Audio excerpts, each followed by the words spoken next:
volteretas por la pista y se rompe en pedazos. Parecía que el avión hacía tirabuzones por la pista.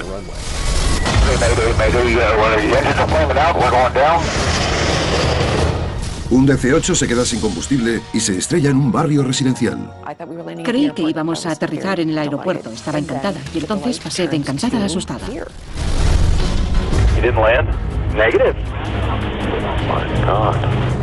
Los problemas climatológicos hacen estragos en el aire. Un 747, atrapado en una lluvia torrencial, se estrella violentamente contra una colina. Desde el contacto inicial hasta que paramos pasaron 17 segundos. Fueron los 17 segundos más largos de mi vida. En el aire, la comunicación puede suponer la diferencia entre la vida y la muerte.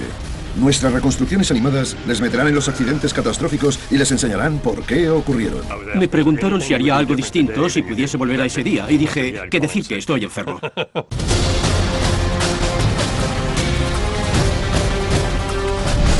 ¿Por qué se estrellan los aviones? Crisis en el cielo. El 28 de diciembre de 1978, una gran conmoción. Un DC-8, United Airlines, se estrella en un barrio residencial de Portland, Oregón, apenas a algo más de 9 kilómetros del aeropuerto. La pasajera, Amy Ford Connor, que entonces tenía 17 años, vuelve al estado de Washington, donde va a terminar su último año de instituto. Fue como cuando tocas tierra y botas un poquito, era igual. Pensé que íbamos a aterrizar sin problemas. Es un final de pesadilla, para un vuelo que empezó como puramente rutinario. El vuelo 173 de United despega desde Denver a las 2:47 de la tarde. A bordo van 189 personas. El primer oficial tiene los controles. Era justo después de Navidad. El avión iba a tope. Todos volvíamos a donde volviésemos después de las vacaciones. Era un vuelo normal y corriente hasta que empezamos a realizar la aproximación final al aeropuerto. La primera vez que me di cuenta de que algo iba mal fue cuando oímos un ruido muy fuerte y el avión dio una sacudida. El ruido que oyeron sobre las 5:10 de la tarde es el sonido de un lado del tren de aterrizaje del avión poniéndose en posición. El otro lado y el tren de morro se extienden con normalidad. La fuerza hace que el avión vibre y colee hacia la derecha. La luz de la cabina que indica que el tren de aterrizaje está extendido y en posición no se ilumina. Cuando el tren de aterrizaje, que es hidráulico, se extiende en una situación normal, lo hace a un ritmo concreto, con mucha suavidad. En el caso del vuelo 173 de United, lo que pasó es que cayó y con mucha rapidez, y uno de los demás componentes del tren de aterrizaje se quedó suelto y dañó el cableado que cierra el interruptor y enciende la luz. El capitán, Malvern McBroom, piloto veterano de United, no quiere aterrizar hasta asegurarse de que el tren de aterrizaje está en posición. Es porque, si no aguantase al tocar tierra, el avión podría sufrir daños graves y los pasajeros podrían salir heridos. El capitán quiere tiempo para identificar y resolver el problema. El piloto nos dijo por megafonía que teníamos problemas con el tren de aterrizaje y que seguiríamos un rato más en el aire, que era un problema muy normal y que no nos preocupásemos. El capitán McBroom tenía mucha experiencia. Contaba con miles de horas de vuelo, incluyendo más de 5.000 como capitán del DC-8 que llevaba esa noche. Era el señor experto en DC-8. Eso pudo hacerle creer que si se miraba un poco más los manuales y hablaba con los de mantenimiento, averiguaría si el tren de aterrizaje aguantaría. A las 5:14 de la tarde, Control Aéreo sabe que el vuelo 173 de United tiene problemas. El control de aproximación de Portland le da permiso al avión para que adopte un rumbo de espera, que es lo que hace durante la hora siguiente. Mientras, el capitán mantiene un estrecho contacto con la tripulación de la zona de pasajeros. No paraba de preguntarles a los auxiliares de vuelo cómo estaban, si estaban listos ellos y si la cabina de pasajeros estaba preparada. Le preocupaba mucho proteger a los pasajeros y no oía que los otros dos pilotos, el primer oficial y el ingeniero de vuelo, estaban cada vez más preocupados por el combustible. Los tripulantes están preocupados, pero no se lo dicen a las claras al capitán. Siguen centrándose en el problema con el tren de aterrizaje. Uno de los tripulantes volvió con una linterna porque fuera estaba oscuro para comprobar el tren de aterrizaje por si lo podía ver por la ventana. No sé si lo vio, pero fue la primera pista de que algo fallaba. Los DC-8 tienen indicadores mecánicos de la posición del tren de aterrizaje. Es una pieza que sale de la parte superior del ala y se ve. Si está levantada, el tren está en posición, si no, está replegado. Así tienes una indicación mecánica para verificar o desmentir lo que te dice la luz de la cabina de la posición del tren de aterrizaje.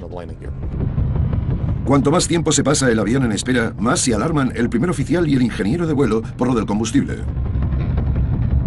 A las 5:50, a casi 29 kilómetros al sur del aeropuerto, uno de ellos habla, pero con poca convicción. El ingeniero de vuelo miró los indicadores y dijo que no había suficiente, que iban a ir muy justos. Pero en la época anterior a la CRM, no le discutías a tus superiores. CRM son las siglas inglesas de Gestión de Recursos de la Tripulación, la formación que dan todas las aerolíneas para mejorar la comunicación entre los tripulantes. La CRM acaba con las barreras comunicativas entre los tripulantes del avión. Permite que los pilotos actúen en equipo y encuentren una solución en común, en vez de sacar una solución individual. Antes de la CRM, el capitán era el único que decidía en la cabina. Solo podías hablar con él si tenías que decirle algo técnico. Era muy difícil para los tripulantes de menor rango enfrentarse a un capitán veterano, y a la gente le costaba mucho criticar. El primer oficial y el ingeniero de vuelo soltaron alguna que otra indirecta, pero no dijeron nada a las claras. No dijeron, capitán, nos quedamos sin combustible, hay que ir al aeropuerto ya mismo. El DC-8 salió de Denver con más de 21.000 kilos de combustible. A las 5:55 solo quedan 1.814. Pero el capitán aún cree que van a poder llegar al aeropuerto. Los pasajeros no saben nada del problema del combustible. Lo que les preocupa es la posibilidad de aterrizar bien. El piloto dijo por megafonía que íbamos a aterrizar dentro de 5 minutos, que era la aproximación final, y que cuando faltasen 60 segundos nos avisarían para que nos preparásemos para el aterrizaje de panza por si acaso. Pero nunca llegó a dar ese aviso. A las 6:03, Control Aéreo quiere saber cuándo van a empezar la aproximación. El capitán McBroom dice, y citamos, supongo que dentro de otros 3 o 4 o 5 minutos. Pero el vuelo 173 de United no tiene tanto tiempo. A continuación, sin combustible y sin opciones. Cada vez estaba más claro que no iban a llegar al aeropuerto, así que pasaron a preguntarse dónde iban a aterrizar. Creí que íbamos a aterrizar en el aeropuerto, estaba encantada. Y entonces pasé de encantada a asustada.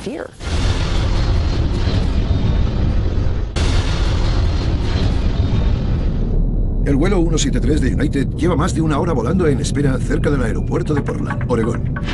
El capitán Malbur McBroom quiere tiempo para solucionar un posible problema con el tren de aterrizaje, pero ahora hay algo más urgente en el horizonte.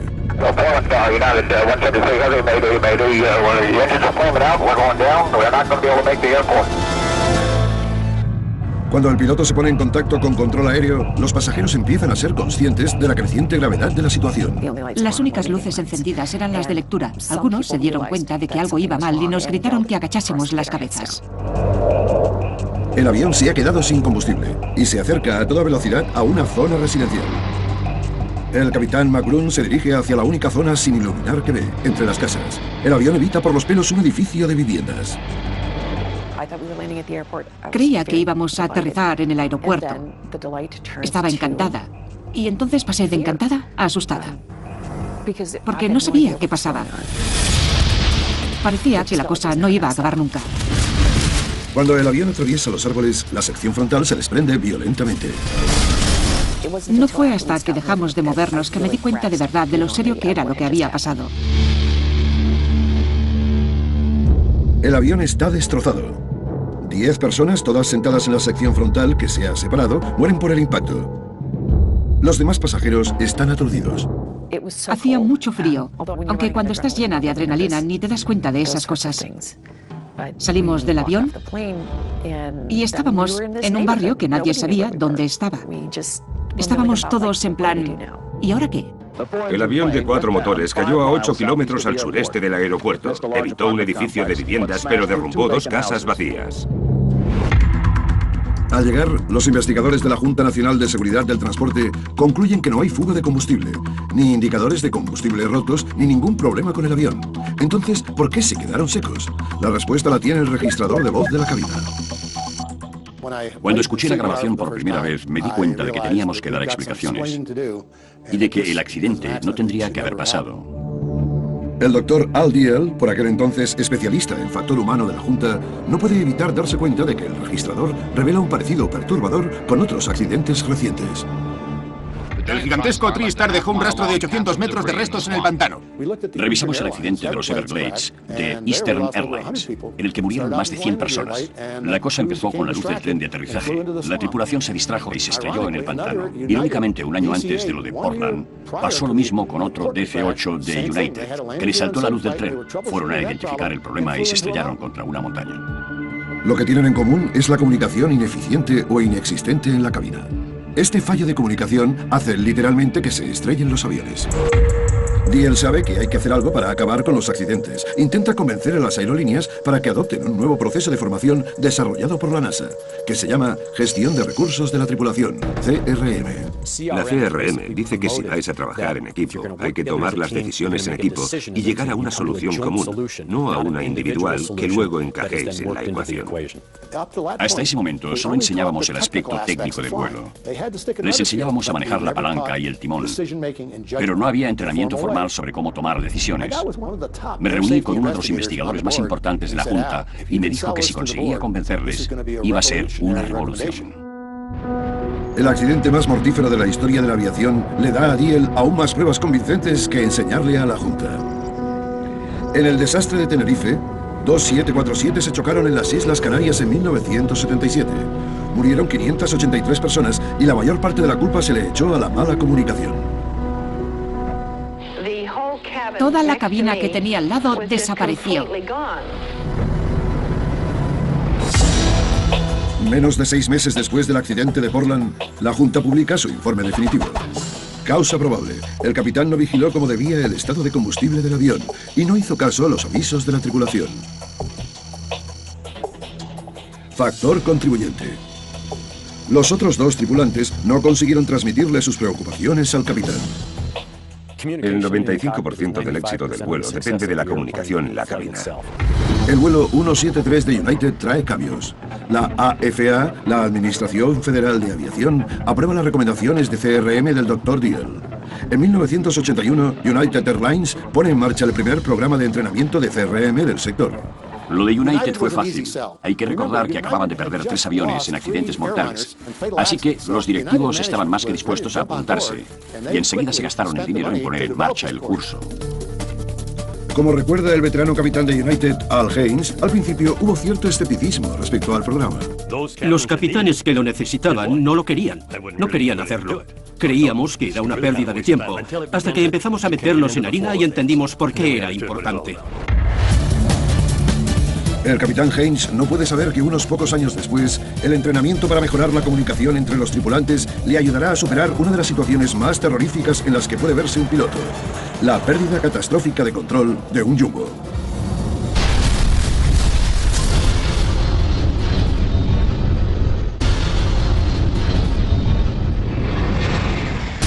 Un fallo catastrófico en pleno vuelo hace que un DC-10 sea incontrolable. Se estrella y estalla en llamas, matando a más de 100 personas y dejando a los investigadores para que resuelvan un misterio de la aviación muy perturbador. 19 de julio de 1989. El vuelo 232 de United Airlines despega hacia Chicago desde el Aeropuerto Internacional de Stapleton, en Denver. El primer oficial, William Records, que cuenta con 20.000 horas de vuelo, tiene los mandos. Le acompañan el segundo oficial, Dudley Dvorak, con 15.000 horas. Y el capitán Al Haynes, que tiene 27.000 horas. 7.000 en el DC-10. Siendo un día veraniego perfecto y con 3 pilotos con gran experiencia en la cabina, no debería haber problemas. Nubes dispersas, buena visibilidad, aire suave, el tiempo era de primera. El vuelo iba a las 1000 maravillas. El servicio iba bien y todos trabajábamos en equipo. De golpe hubo una explosión. Una explosión enorme y muy fuerte. Pero el pasajero, Rod Vetter, viajero veterano, ni se inmuta. Al principio pensé que era una bomba, pero me di cuenta de que no había habido despresurización, así que no podía ser. Pensé que seguramente había estallado un motor y me dije que vale, que igual habíamos salido un poco tarde, pero que íbamos a llegar a Chicago a tiempo, porque los DC-10 pueden volar con 2 motores. La explosión ocurre a las 3:16 de la tarde, 1 hora y 7 minutos después del despegue. El avión está a 10.000 metros sobre Alta, Iowa. Tras la explosión, el avión empieza a vibrar y a dar sacudidas. Los pilotos ven que el motor número 2 ha fallado.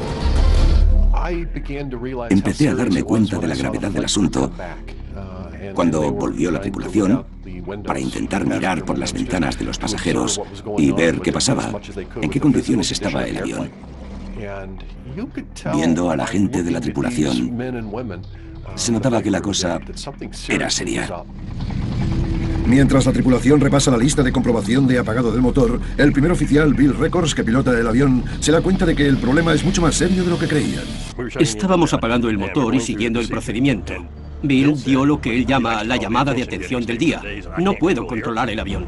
El avión estaba descendiendo y hacia la derecha. Tenía la guía hacia la izquierda del todo y hacia atrás en el regazo, para subir hacia la izquierda al máximo. Eso no se puede hacer. Los controles no se mueven tanto. Ahí dije, ya voy yo. Con pericia experta, el capitán Haynes consigue que el avión se estabilice. Sin la dirección, el avión empezó a rodar. Y hubiese seguido hasta estrellarse y quedar destrozado si en ese momento Al Haynes no le hubiese dado más potencia al ala derecha y menos a la izquierda. Con ese empuje asimétrico, el ala se elevó poco a poco y el avión se estabilizó. Si no lo hubiese hecho cuando lo hizo, no hubiese podido recuperarse. Pero el vuelo 232 de United sigue teniendo problemas colosales. Los pilotos llaman desde la cabina al teléfono de los auxiliares de vuelo para asegurarse de que la gente de la zona de pasajeros está preparada para un aterrizaje de emergencia. Lo cogí y me dijeron que fuese a la cabina. En cuanto abrí la puerta, el ambiente me dio de pleno. Era en plan, no es una emergencia, es una crisis. La situación es grave. El avión ha perdido todo el fluido hidráulico.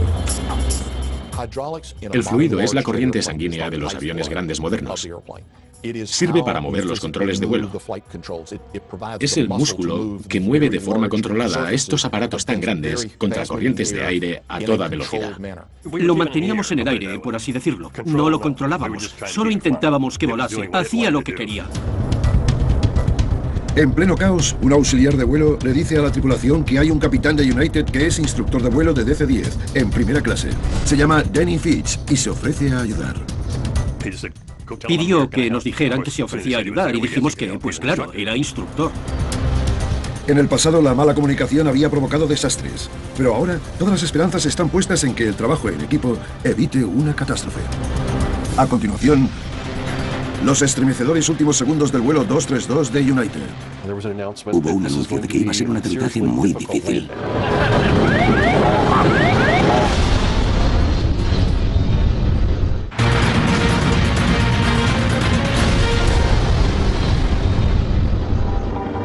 El 19 de julio de 1989, el vuelo 232 de United Airlines se encuentra en graves problemas. Tras una explosión, el DC-10 pierde el motor número 2 del ala junto a todo el fluido hidráulico, que controla el tren de aterrizaje, los flaps, los slats, los frenos y la dirección. Lo único que controlan los pilotos son los aceleradores, que determinan la velocidad del motor. Al ajustar la potencia en un lado u otro, los pilotos pueden dirigir el avión. Pero incluso bajo esta presión inimaginable, el capitán Al Haynes consigue soltarle un chascarrillo al controlador aéreo Kevin Bachman. You're cleared to land on any runway. You want to be particular, make it a runway, huh?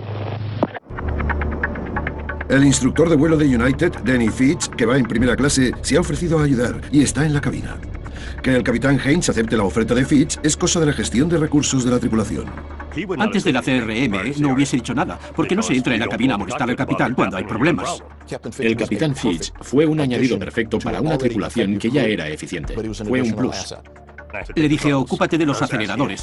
Le decía que hiciese tal y cual y le cogió el truco, así que ya no tuvimos que hablar tanto. Conforme el vuelo 232 de United se acerca al aeropuerto, los pilotos pierden todo el combustible que pueden, lo que aligera el avión y hace que les sea más fácil controlarlo. Mientras en la cabina, la auxiliar de vuelo jefe, Jan Brown, siguiendo el protocolo de la AFA, aconseja a los padres que coloquen a los niños de menos de 2 años que no pagan asiento en el suelo. Está a punto de decirles a los pasajeros que se preparen para el impacto, cuando el capitán Haynes hace un anuncio por megafonía. Hubo un anuncio de que iba a ser un aterrizaje muy difícil. Dijo, no les voy a mentir, va a ser duro. Hagan lo que puedan. El avión va a 397 kilómetros por hora. 161 kilómetros por hora demasiado rápido para que el DC-10 aterrice. Sin fluido hidráulico, los controles que normalmente frenarían el avión no funcionan.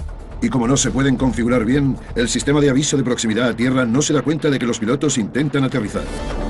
Empieza a sonar, empeorando el caos de la cabina. El ala izquierda se elevaba y la queríamos baja. Dijimos izquierda, izquierda, izquierda. No pensé que fuera a salir bien porque íbamos muy rápido y descendíamos a demasiada velocidad. Supe que algo iba a pasar. Exactamente a las 4:44 minutos después de que empezase el problema, sufren un choque violento. Cuando el ala derecha tocó el suelo, la cola se rompió. Se rompió la cola entera, como si fuese de juguete, y salió disparada por la pista a 402 kilómetros por hora. Oí explosiones y ruidos fuertes y vi destellos de luz. Debió de ser el avión rompiéndose. Al nos dijo que iba a ser duro, pero ni en sueños me hubiese imaginado chocar así contra el suelo. El avión escora fuera de control, se hace pedazos y estalla en llamas. Cuesta imaginar que alguien pueda sobrevivir entre las llamas y el denso humo negro. El morro del avión, donde está la cabina, está tan aplastado que es irreconocible. Se da por muertos a los pilotos, pero increíblemente los 4 están vivos, aunque heridos. Esta foto muestra a los de emergencias hablando con la tripulación. No cortan sin más. Tienen que medir, porque hay mucho cable, muchas láminas de metal. Y con un espacio tan reducido, podrían hacerles más daño aún a los ocupantes al intentar rescatarlos. De los 296 pasajeros y tripulantes mueren 112, incluyendo 11 niños. Uno de ellos era de los que no pagan asiento. Por ley no pueden ir en coche sin asiento. ¿Qué hacen en un avión que va a más de 800 kilómetros por hora? Es una ruleta rusa. Tras el accidente, las preguntas surgen de inmediato. ¿Cómo pudo sufrir un fallo tan catastrófico un avión que tenía un historial de seguridad impecable? Estas son algunas pistas clave. En el lugar del accidente le faltaba un componente vital llamado disco del turbofán, al motor número 2, y no lo encuentran hasta 3 meses después en un campo a unos 110 kilómetros en Alta, Iowa, donde el avión sufrió la primera sacudida violenta. Estas fotos hechas por un testigo en tierra cuando el vuelo 232 de United estaba a punto de estrellarse en la pista también les dan información crucial a los investigadores. Se ve que hay agujeros en el estabilizador horizontal de los restos, porque al separarse del núcleo del motor, el disco del turbofán creó metralla que se llevó por delante partes grandes del estabilizador horizontal. En la segunda foto se ve la parte trasera del motor, por donde salió el disco del turbofán. En noviembre de 1990, 15 meses después del accidente, la Junta averigua lo que le pasó al vuelo 232 de United. Sobre una granja de Alta, Iowa, el disco del turbofán implosionó, con resultados catastróficos para el sistema hidráulico, la corriente sanguínea del avión. Mandó metralla por todos lados. Y resulta que esta metralla seccionó tubos de los 3 sistemas. La probabilidad estadística de que pase esto es bajísima, pero al vuelo 232 le pasó. Se concluye que el disco del turbofán de titanio tenía una grieta de fábrica. Cada vez que se usa el motor, la grieta microscópica crece. La Junta dice que la causa probable fue que los inspectores de United no detectaron la grieta. United Airlines cuestiona el informe, pero al final la Junta mantiene lo dicho. Supongo que el equipo de inspección de United hizo lo que creyó que era una inspección adecuada y completa, o no hubiesen dicho que el componente era apto para el vuelo. Las pruebas no destructivas son mejores ahora. A raíz de esto supimos que había que mejorar. Debido al accidente, no solo mejora el proceso de inspección, sino que también mejora el proceso de fabricación de los discos de los turbofanes de titanio. Aparte de las lecciones aprendidas, el vuelo 232 sirve de testimonio del trabajo en equipo realizado en la cabina. Ese día se ejecutó a la perfección la gestión de recursos de la tripulación, que se había implementado apenas 8 años antes y que ayudó a salvar 184 vidas que podrían haberse perdido. Me preguntaron si haría algo distinto si pudiese volver a ese día, y dije que decir que estoy enfermo. El equipo tomó decisiones acertadísimas en un avión prácticamente incontrolable. Una sola persona, por mucha pericia que tuviese, seguramente no hubiese podido hacer lo que ellos. A continuación, desgraciadamente ese trabajo en equipo no se pone en práctica 8 años después en la diminuta isla del Pacífico, Guam. Gritaban, estaban quemados, les colgaba la piel de los brazos y la cara.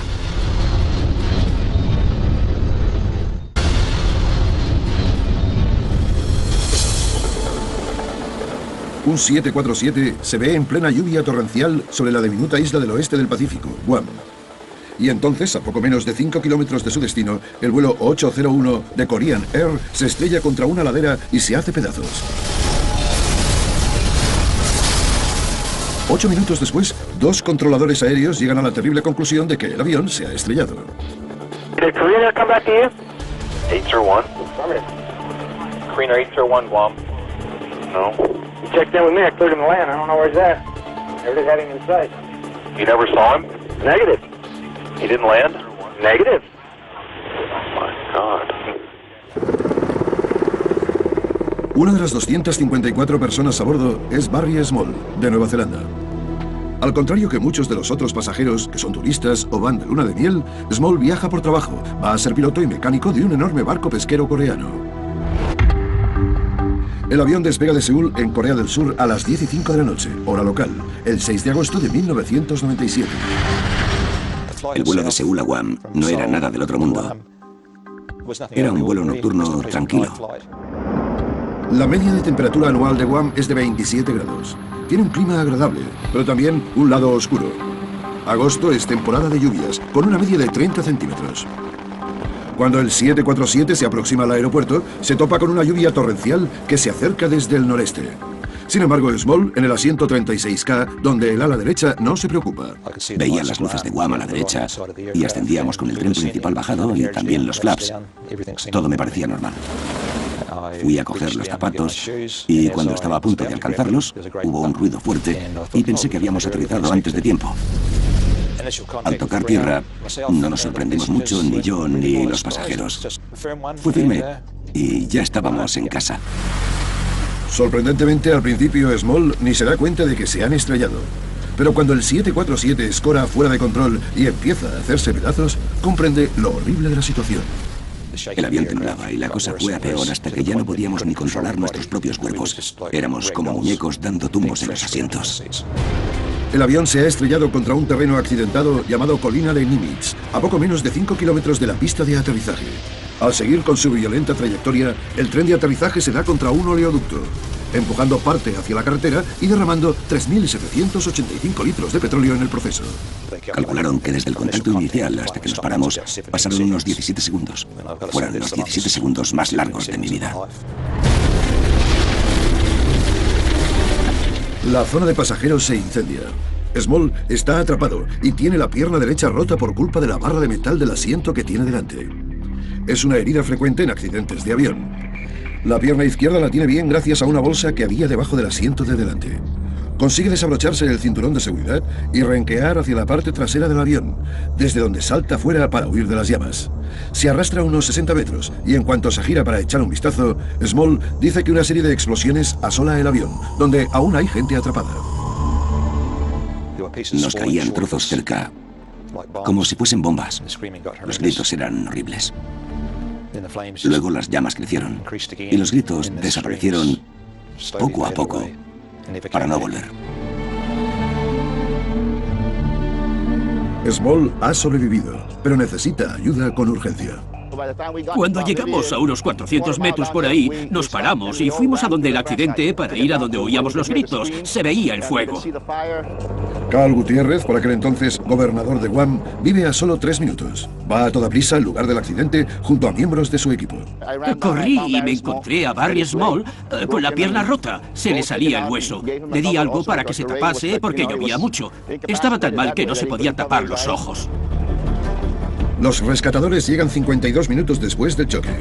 Para entonces, Barry Small está estable, pero casi todos los demás pasajeros del vuelo 801 de Korean Air es demasiado tarde.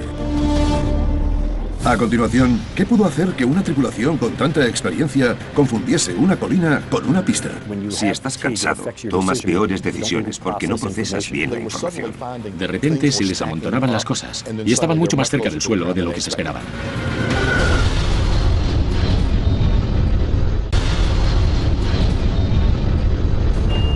You've got burns, you've got a broken leg. Yeah. Other than that, good as gold.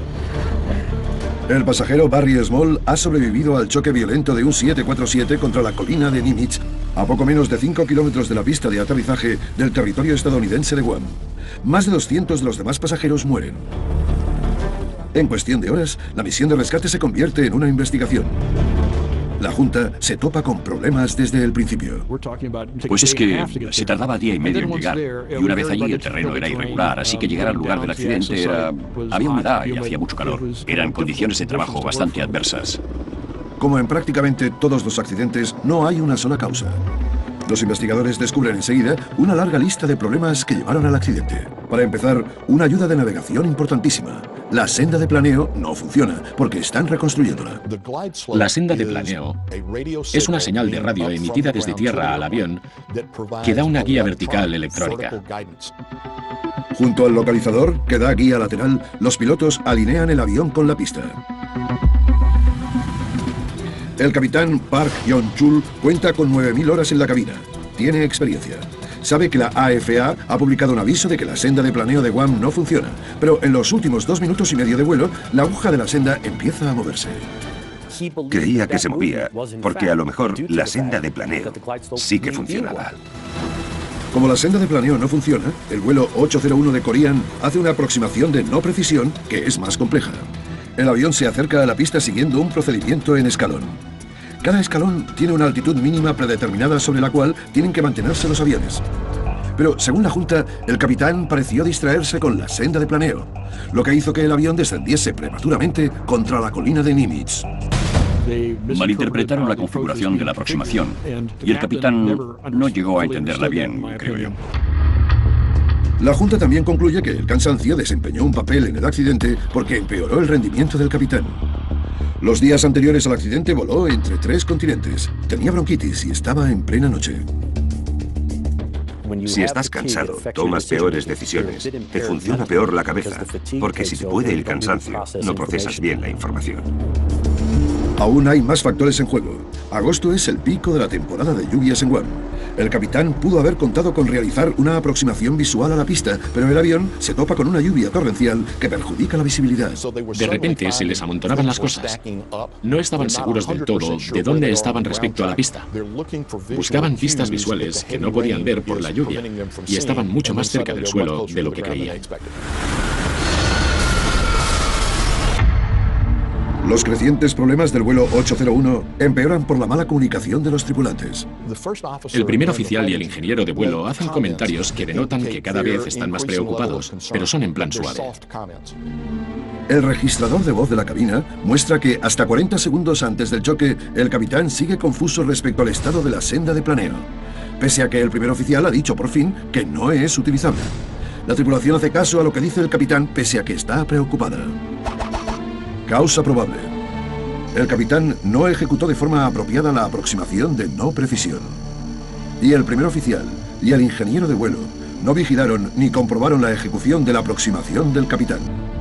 Después de escuchar las grabaciones y de consultar toda la información adicional, descubrimos que la cultura de su sociedad influía en el programa de entrenamiento, y por eso los oficiales jóvenes solo le soltaron indirectas al capitán, esperando que no hiciese lo que no debía, que no siguiese la senda de planeo, pero no eran asertivos y no le corrigieron y tomaron el control del avión para evitar el accidente. Por separado, los problemas podrían no haber sido relevantes, pero juntos, para 228 de las 250 personas a bordo del avión, todos los problemas son mortales. Es la primera vez que el exgobernador de Guam, Cal Gutiérrez, va a la colina de Nimitz desde el accidente. Como muchos de los supervivientes a los que asistió esa trágica noche, espera pasar página y dejar atrás el dolor. Quería ir y ver si aún había espíritus vagando por la zona, porque esa mañana hubo mucho sufrimiento, muchísimo sufrimiento. No he vuelto desde entonces. No he vuelto. Nunca he estado tan cerca como hoy. En los 80 y los 90, Korean Air tiene más de 12 accidentes y mueren 750 personas. Se considera que la aerolínea da tantos problemas que el Departamento de Defensa de los Estados Unidos les prohíbe a sus empleados que vuelen con ella, y Canadá amenaza a Korean Air con prohibirles entrar en su espacio aéreo. Pero entonces la situación da un vuelco. Korean Air contrata a David Greenberg, un piloto retirado reconvertido en vicepresidente de Delta Airlines. Instaura nuevas políticas y procedimientos y renueva desde cero la comunicación en la cabina. Está la cultura nacional, la corporativa y la de los pilotos. No se puede cambiar la cultura nacional, pero como moldea y le da forma a la cultura corporativa a la del piloto, es importantísimo. Los cambios tan increíbles que hubo en tan poco tiempo son impresionantes. Beneficiaron mucho a la aerolínea. La industria ha avanzado mucho desde los tiempos de los capitanes autoritarios y los tripulantes que eran reacios a hacerse oír. Desde que se implementó la CRM, la gestión de recursos de la tripulación, el número de accidentes aéreos ha bajado significativamente. La CRM es una de las razones por las que la aviación actual es tan segura. Es uno de los pasos de gigante que ha podido dar la seguridad aérea, hacer que los pilotos trabajen mejor en equipo. Seguramente sea una de esas cosas que no se puede medir cuantitativamente, pero el efecto que ha tenido en el éxito y la seguridad de la aviación actual ha sido enorme.